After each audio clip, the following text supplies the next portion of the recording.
राधे राधे। स्वागत है आप सबका आपके अपने चैनल निष्ठा कथा कहानी पर। आप हमारे चैनल पर श्री रामचरितमानस के पाठ सुन रहे हैं। ये पाठ हम आपको अध्याय रूप में सुना रहे हैं। उम्मीद करती हूँ कि अध्याय आप सभी को पसंद आ रहे होंगे।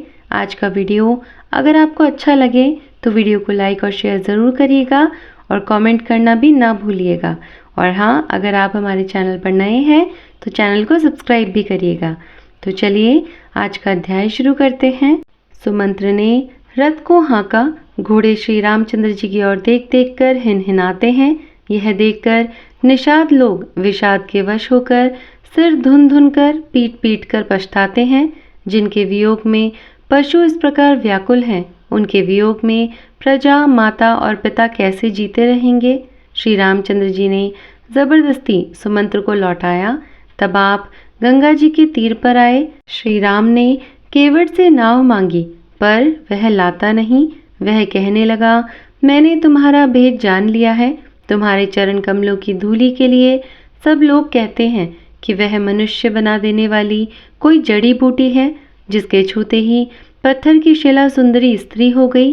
मेरी नाव तो काठ की बनी हुई है, काठ पत्थर से कठोर तो होता नहीं। मेरी नाव भी मुनि की स्त्री हो जाएगी और इस प्रकार मेरी नाव उड़ जाएगी।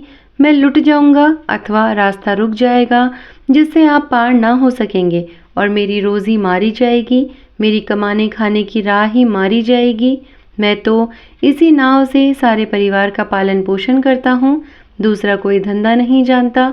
हे प्रभु, यदि तुम अवश्य ही पार जाना चाहते हो तो मुझे पहले अपने चरण कमल पखारने के लिए कह दो। हे नाथ, मैं चरण कमल धोकर आप लोगों को नाव पर चढ़ा लूंगा। मैं आपसे कुछ उतराई नहीं चाहता। हे राम, मुझे आपकी दुहाई और दशरथ जी की सौगंध है, मैं सब सच सच कहता हूँ। लक्ष्मण भले ही मुझे तीर मारे, पर जब तक मैं पैरों को पखार ना लूंगा तब तक हे तुलसीदास के नाथ, हे कृपालु, मैं पार नहीं उतारूंगा। केवट के प्रेम में लिपटे हुए अटपटे वचन सुनकर करुणाधाम श्री रामचंद्र जी, जानकी जी और लक्ष्मण जी की ओर देखकर हंसे। कृपा के समुद्र श्री रामचंद्र जी केवट से मुस्कुराकर बोले, भाई तू वही कर जिससे तेरी नाव ना जाए। जल्दी पानी ला और पैर धो ले, देर हो रही है, पार उतार दे। एक बार जिनका नाम स्मरण करते ही मनुष्य भवसागर के पार उतर जाते हैं और जिन्होंने वामनावतार में जगत को 3 पग से भी छोटा कर दिया था, 2 ही पग में त्रिलोकी को नाप लिया था, वही कृपालु श्री रामचंद्र जी गंगा जी से पार उतरने के लिए केवट का निहोरा कर रहे हैं। प्रभु के इन वचनों को सुनकर गंगा जी की बुद्धि मोह से खिंच गई थी कि ये साक्षात भगवान होकर भी पार उतारने के लिए केवट का निहोरा कैसे कर रहे हैं। परंतु समीप आने पर अपनी उत्पत्ति के स्थान पद नखों को देखते ही उन्हें पहचान कर देवनदी गंगा जी हर्षित हो गई। वे समझ गई कि भगवान नर लीला कर रहे हैं। इससे उनका मोह नष्ट हो गया और इन चरणों का स्पर्श प्राप्त करके मैं धन्य होंगी, यह विचार कर वे हर्षित हो गई। केवट श्री रामचंद्र जी की आज्ञा पाकर कठौते में भरकर जल ले आया। अत्यंत आनंद और प्रेम से उमंग कर वह भगवान के चरण कमल धोने लगा। सब देवता फूल बरसाकर सिहाने लगे कि इसके समान पुण्य की राशि कोई नहीं है। चरणों को धोकर और सारे परिवार सहित स्वयं उस जल को पीकर पहले उस महान पुण्य के द्वारा अपने पितरों को भवसागर से पार कराकर फिर आनंद पूर्वक प्रभु श्री रामचंद्र को गंगा जी के पार ले गया। निषाद राज और लक्ष्मण सहित श्री सीता जी और श्री रामचंद्र जी नाव से उतरकर गंगा जी की रेत में खड़े हो गए। तब केवट ने उतरकर दंडवत की। उसको दंडवत करते देखकर प्रभु को संकोच हुआ कि इसको कुछ दिया नहीं। पति के हृदय की जानने वाली सीता जी ने आनंद भरे मन से अपनी रत्न जटित अंगूठी उतारी। कृपालु श्री रामचंद्र जी ने केवट से कहा, नाव की उतराई लो। केवट ने व्याकुल होकर चरण पकड़ लिए। उसने कहा, हे नाथ, आज मैंने क्या नहीं पाया। मेरे दोष, दुख और दरिद्रता की आग आज बुझ गई है। मैंने बहुत समय तक मजदूरी की, विधाता ने आज बहुत अच्छी भरपूर मजदूरी दे दी। हे नाथ, हे दीनदयाल, आपकी कृपा से अब मुझे कुछ नहीं चाहिए। लौटती बार आप मुझे जो कुछ देंगे वह प्रसाद मैं सिर चढ़ाकर लूँगा। प्रभु श्री राम जी, लक्ष्मण जी और सीता जी ने बहुत आग्रह किया, पर केवट कुछ नहीं लेता। तब करुणा के धाम भगवान श्री रामचंद्र जी ने निर्मल भक्ति का वरदान देकर उसे विदा किया। फिर रघुकुल के स्वामी श्री रामचंद्र जी ने स्नान करके पार्थिव पूजा की और शिव जी को सिर नवाया। सीता जी ने हाथ जोड़कर गंगा जी से कहा, हे माता, मेरा मनोरथ पूरा कीजिए, जिससे मैं पति और देवर के साथ कुशल पूर्वक लौट आकर तुम्हारी पूजा करूं। सीता जी की प्रेम रस में सनी हुई विनती सुनकर तब गंगा जी के निर्मल जल में श्रेष्ठ वाणी हुई, हे रघुवीर की प्रियतमा जानकी, सुनो, तुम्हारा प्रभाव जगत में किसे नहीं मालूम है। तुम्हारी कृपा दृष्टि से देखते ही लोग लोकपाल हो जाते हैं। सब सिद्धियां हाथ जोड़े तुम्हारी सेवा करती है। तुमने जो मुझको बड़ी विनती सुनाई, यह तो मुझ पर कृपा की और मुझे बढ़ाई दी है। तो भी हे देवी, मैं अपनी वाणी सफल होने के लिए तुम्हें आशीर्वाद दूंगी। तुम अपने प्राणनाथ और देवर सहित कुशल पूर्वक अयोध्या लौटोगी। तुम्हारी सारी मनोकामनाएं पूर्ण होंगी और तुम्हारा सुंदर यश जगत भर में छा जाएगा। मंगल के मूल गंगा जी के वचन सुनकर और देव नदी को अनुकूल देखकर सीता जी आनंदित हुई। तब प्रभु श्री रामचंद्र जी ने निषाद राज गुह से कहा कि भैया, अब तुम घर जाओ। यह सुनते ही उसका मुख सूख गया और हृदय में दाह उत्पन्न हो गई। गुह हाथ जोड़कर दीन वचन बोला, हे रघुकुल शिरोमणि, मेरी विनती सुनिए। मैं नाथ आपके साथ रहकर रास्ता दिखाकर 4 दिन चरणों की सेवा करके, हे रघुराज, जिस वन में आप जाकर रहेंगे वहां मैं सुंदर पर्णकुटी पत्तों की कुटिया बना दूंगा। तब मुझे आप जैसी आज्ञा देंगे, मुझे रघुवीर की दुहाई है, मैं वैसा ही करूंगा। उसके स्वाभाविक प्रेम को देखकर श्री रामचंद्र जी ने उसको साथ ले लिया। इससे गुह के हृदय में बड़ा आनंद हुआ। फिर गुह, जो निषाद राज थे, उन्होंने अपनी जाति के लोगों को बुला लिया और उनका संतोष कराकर तब उनको विदा किया। तब प्रभु श्री रघुनाथ जी, गणेश जी और शिव जी का स्मरण करके तथा गंगा जी को मस्तक नवाकर सखा निषाद राज, छोटे भाई लक्ष्मण जी और सीता जी सहित वन को चले। उस दिन पेड़ के नीचे निवास हुआ। लक्ष्मण जी और सखा गुह ने विश्राम की सब सुव्यवस्था कर दी। प्रभु श्री रामचंद्र जी ने सवेरे प्रातःकाल की सब क्रियाएं करके जाकर तीर्थों के राजा प्रयाग के दर्शन किए। उस राजा का सत्य मंत्री है, श्रद्धा प्यारी स्त्री है और श्री वेणी माधव जी सरीखे हितकारी मित्र हैं। 4 पदार्थों धर्म, अर्थ, काम और मोक्ष से भंडार भरा हुआ है और वह पुण्यमय प्रांत ही उस राजा का सुंदर वेश है। प्रयाग क्षेत्र ही दुर्गम, मजबूत और सुंदर गढ़ है, जिसको स्वप्न में भी पाप रूपी शत्रु नहीं पा सकते। संपूर्ण तीर्थ ही उसके श्रेष्ठ वीर सैनिक हैं, जो पाप की सेना को कुचल डालने वाले और बड़े रणधीर हैं। गंगा, यमुना और सरस्वती का संगम ही उसका अत्यंत शोभित सिंहासन है। अक्षयवट छत्र है, जो मुनियों के भी मन को मोहित कर लेता है। यमुना जी और गंगा जी की तरंगे उसके श्याम और श्वेत चंवर है, जिनको देखकर ही दुख और दरिद्रता नष्ट हो जाती है। पुण्यात्मा पवित्र साधु उसकी सेवा करते हैं और सब मनोरथ पाते हैं। वेद और पुराणों के समूह भाट हैं, जो उसके निर्मल गुणगानों का बखान करते हैं। पापों के समूह रूपी हाथी के मारने के लिए सिंह रूप प्रयागराज का प्रभाव, महत्व, महात्म्य कौन कह सकता है। ऐसे सुहावने तीर्थराज का दर्शन कर सुख के समुद्र रघुकुल श्रेष्ठ श्री राम जी ने भी सुख पाया। उन्होंने अपने श्रीमुख से सीता जी, लक्ष्मण जी और सखा गुह को तीर्थराज की महिमा कहकर सुनाई। तदंतर प्रणाम करके वन और बगीचों को देखते हुए और बड़े प्रेम से महात्म्य कहते हुए इस प्रकार श्री राम ने आकर त्रिवेणी धाम का दर्शन किया, जो स्मरण करने से ही सब सुंदर मंगलों को देने वाली है। फिर आनंद पूर्वक त्रिवेणी में स्नान करके, शिव जी की सेवा करके और विधि पूर्वक तीर्थ देवताओं का पूजन किया। स्नान, पूजन आदि सब करके तब प्रभु श्री राम जी भरद्वाज जी के पास आए।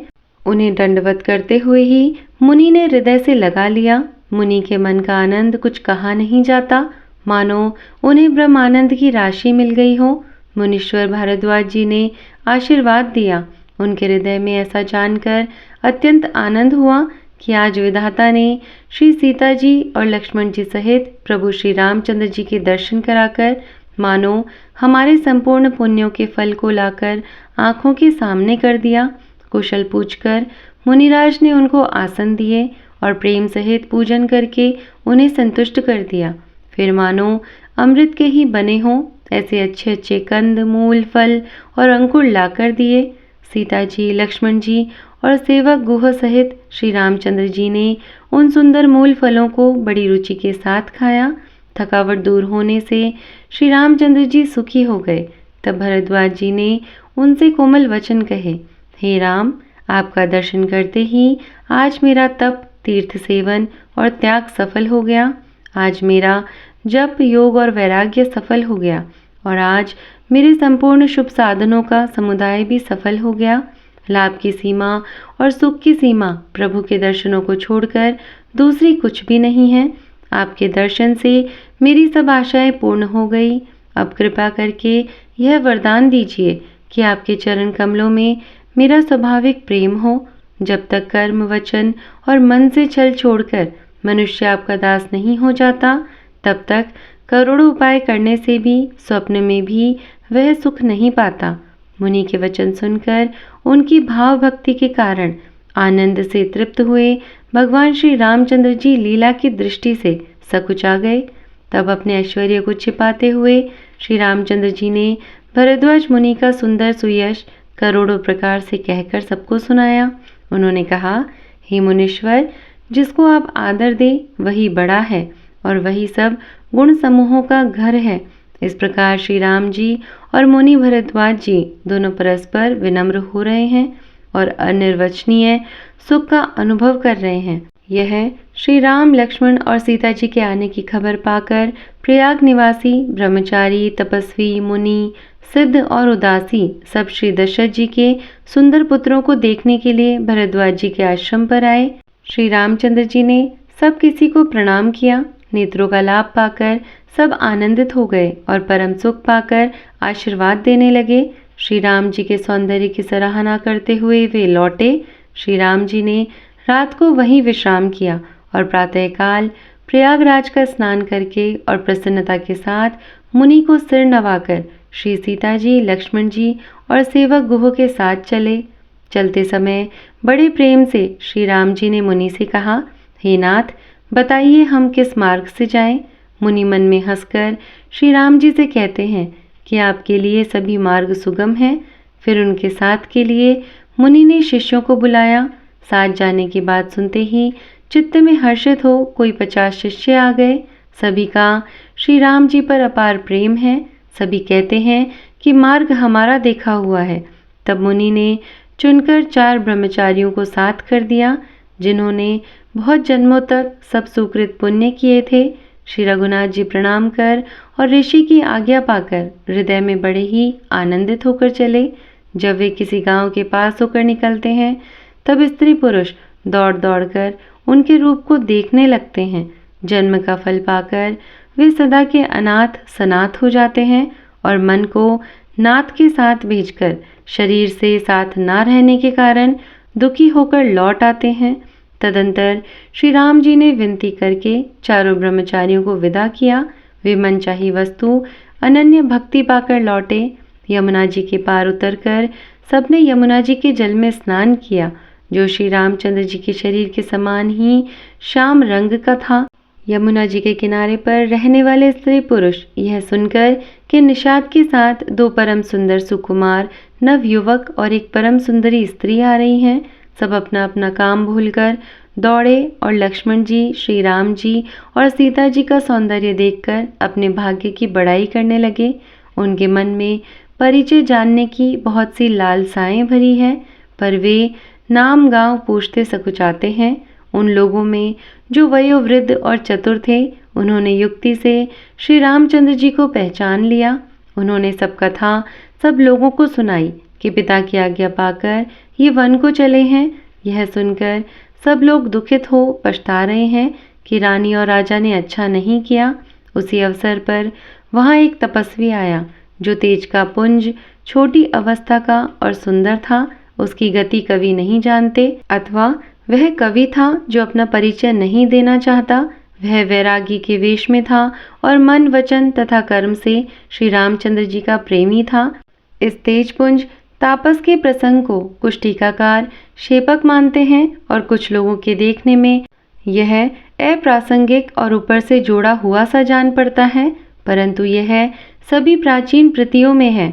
गोसाई जी अलौकिक अनुभवी पुरुष थे। पता नहीं यहाँ इस प्रसंग के रखने में क्या रहस्य है, परंतु यह शेपक तो नहीं है। इस तापस को जब कभी अलिखित गति कहते हैं, तब निश्चयपूर्वक कौन क्या कह सकता है। हमारी समझ से ये तापस या तो श्री हनुमान जी थे अथवा ध्यानस्थ तुलसीदास जी थे। तो आज का अध्याय यहीं पर समाप्त करते हैं। इसके आगे की कथा हम अगले अध्याय में सुनेंगे। उम्मीद करती हूँ आज का ये वीडियो आप सभी को पसंद आया होगा। अगर वीडियो अच्छा लगा हो तो वीडियो को लाइक और शेयर ज़रूर करिएगा और कमेंट में जय श्री राम लिखना मत भूलिएगा। और हाँ, अगर आप हमारे चैनल पर नए हैं तो चैनल को सब्सक्राइब भी करिएगा। तो मैं मिलती हूँ आपसे अगले अध्याय के साथ में। तब तक के लिए धन्यवाद। राधे राधे। जय श्री राम।